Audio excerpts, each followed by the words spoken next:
It happened fast. A busy Monday afternoon at Cape Hill Retail Park. Families shopping, kids running around with bags of sweets, pensioners loading up groceries. The kind of day nobody thinks twice about. Then, a stolen Ford Kuga screeches into the Farmfoods car park, windows down. A sawn-off shotgun pokes out, glinting in the weak sunlight. One deafening blast cuts through the noise, scattering shoppers in every direction. In seconds, a man drops to the concrete, shot in the leg. Blood, sirens, screaming. And just like that, the shooters vanish into the streets of Smethwick. Most thought it was random. They were wrong. This was targeted payback, and the streets of Smethwick were about to feel the fallout. If you can already feel the tension building, you're exactly where you need to be.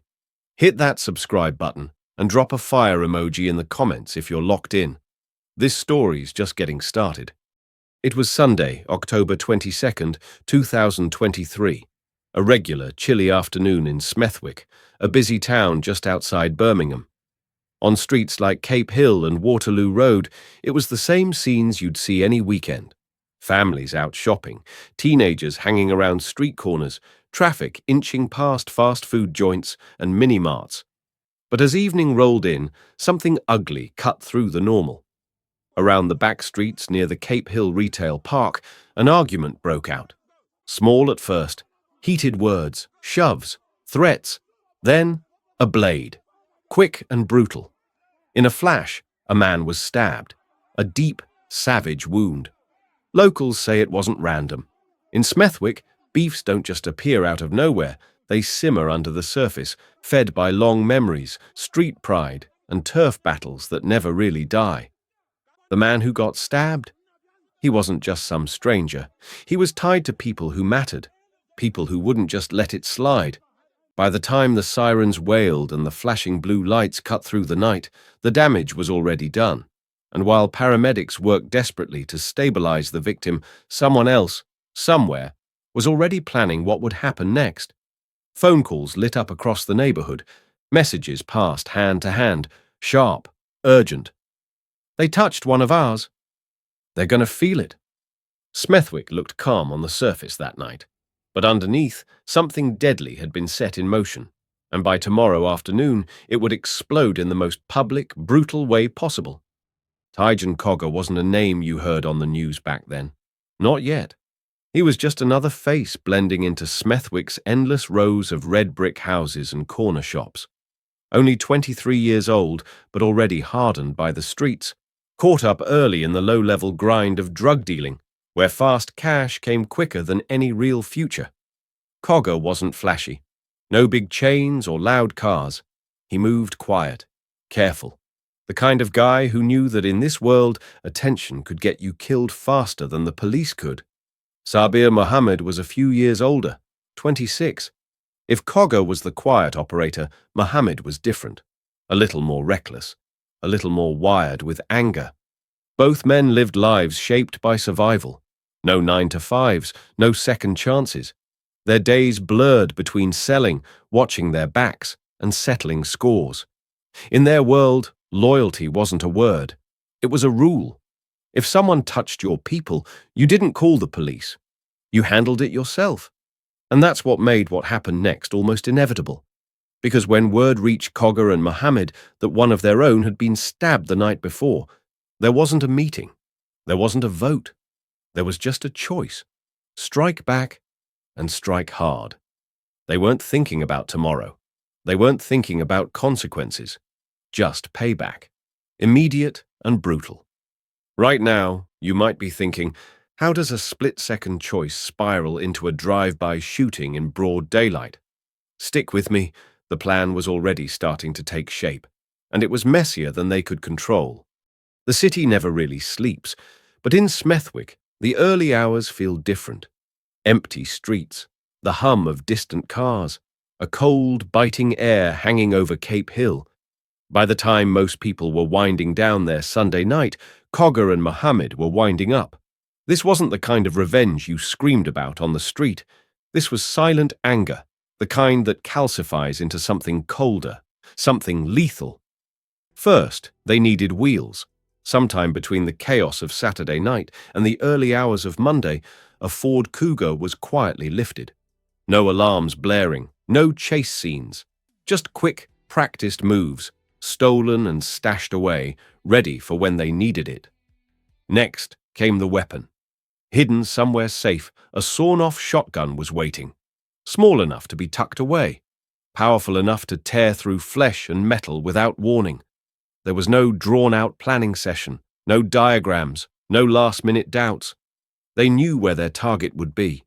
Cape Hill Retail Park, a busy place, even on a Monday morning. The car park outside Farmfoods was open, public, but that didn't scare them. If anything, it was perfect. They wanted witnesses. They wanted it to be loud. By dawn, it was locked in. The stolen Kuga ready, the shotgun loaded, the spot chosen. And in the hearts of Cogger and Mohamed, only one thing left: pull the trigger. If you're thinking this can only end one way, you're right.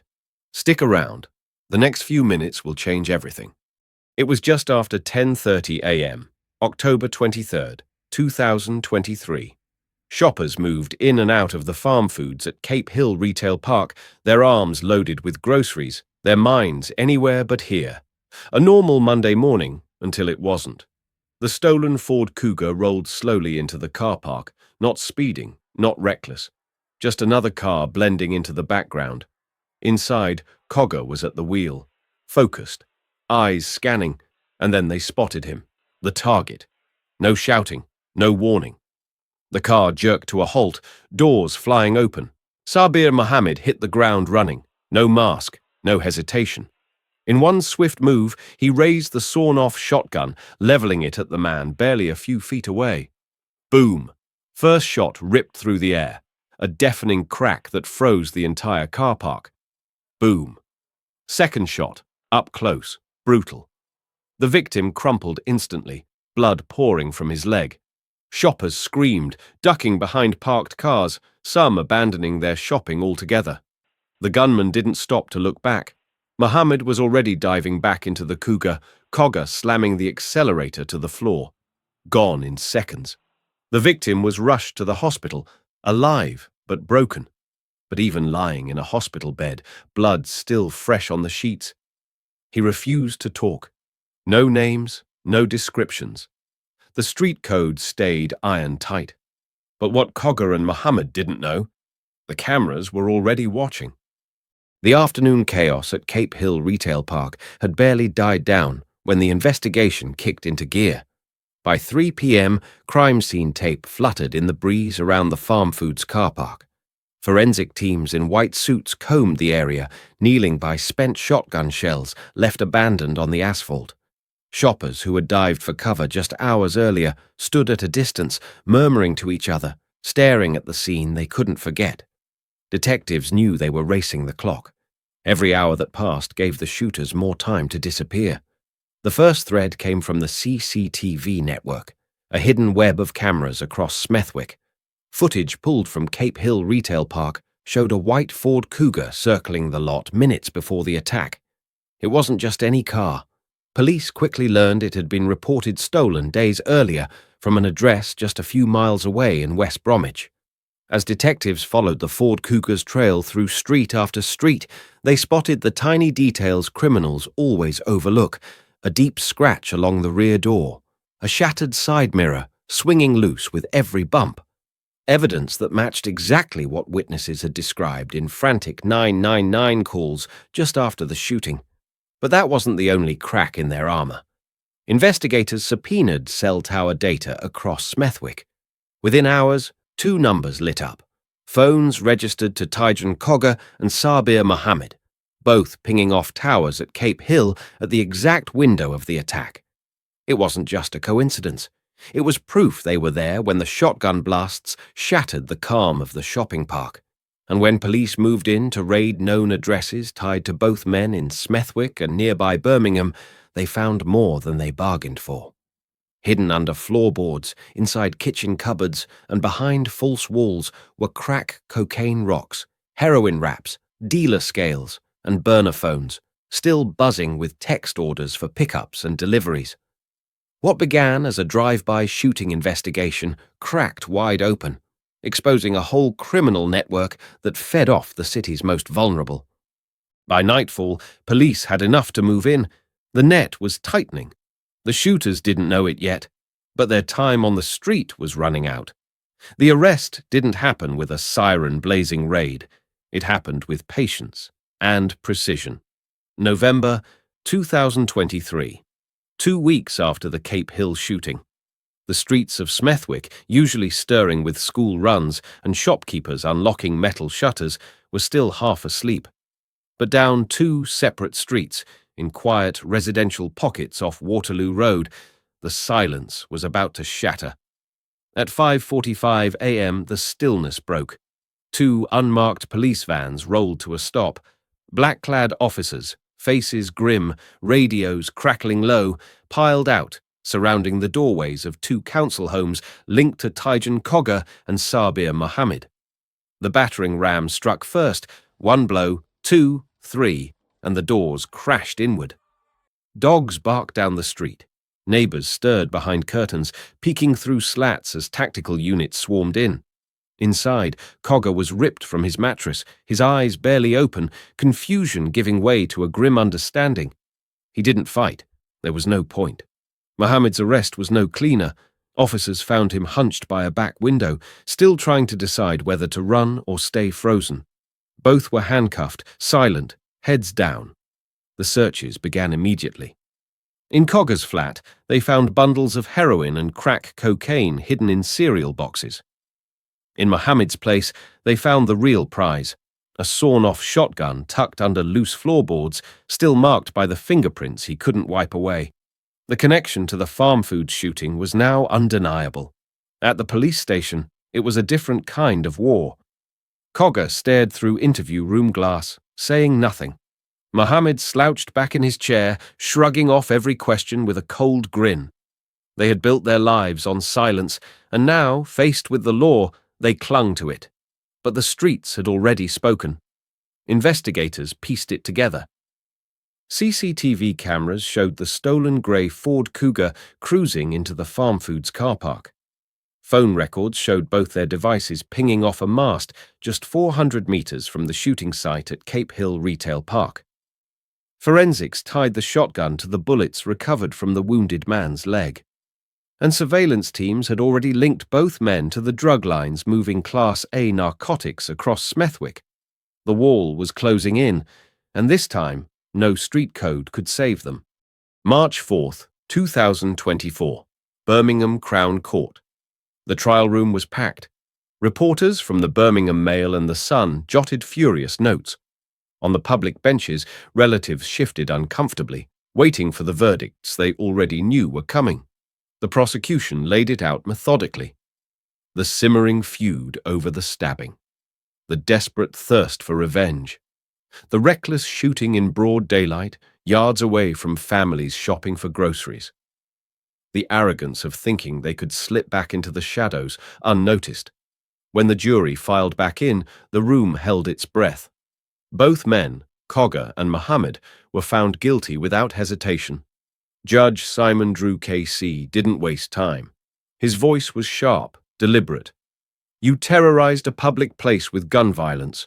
You endangered lives without a second thought. For that, society demands a heavy price. Saabir Mohamed, 27 years for attempted murder and possession of a firearm with intent. Tyjon Cogger, 32 years for orchestrating the attack, drug trafficking, and firearms offences. Neither man reacted.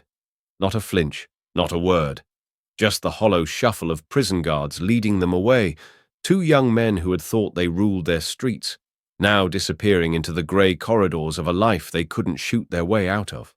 In the end, it wasn't just Tyjon Cogger and Saabir Mohamed who paid the price, it was the whole community. Cape Hill, a place where parents used to feel safe walking their kids past Farmfoods for weekend shopping, now wore an invisible scar. Old men sitting outside the cafes spoke of it in low voices. Shopkeepers glanced nervously at every loud engine roaring past. Trust had been shattered in the blink of an eye. And for what? A stabbing. A wounded ego. a gun pulled in rage, a life nearly ended, and countless more changed forever. When the judge slammed down that 27-year and 32-year sentence, it might have seemed like justice was served, but it didn't erase the fear stitched into those streets. It didn't rewind time. Smethwick kept moving. Buses ran, shops reopened, kids played ball in back alleys again, but something stayed broken just beneath the surface. Because when bullets fly in a place where families shop for groceries, when gang revenge spills over into ordinary life, you don't just heal, you learn to live with the echoes. Out here, every shot fired leaves a story behind, but most never get told. If you want the raw truth, not the headlines, but what really happens on the streets, hit subscribe and turn on the bell. This is Crime Pulse, where the streets have a voice.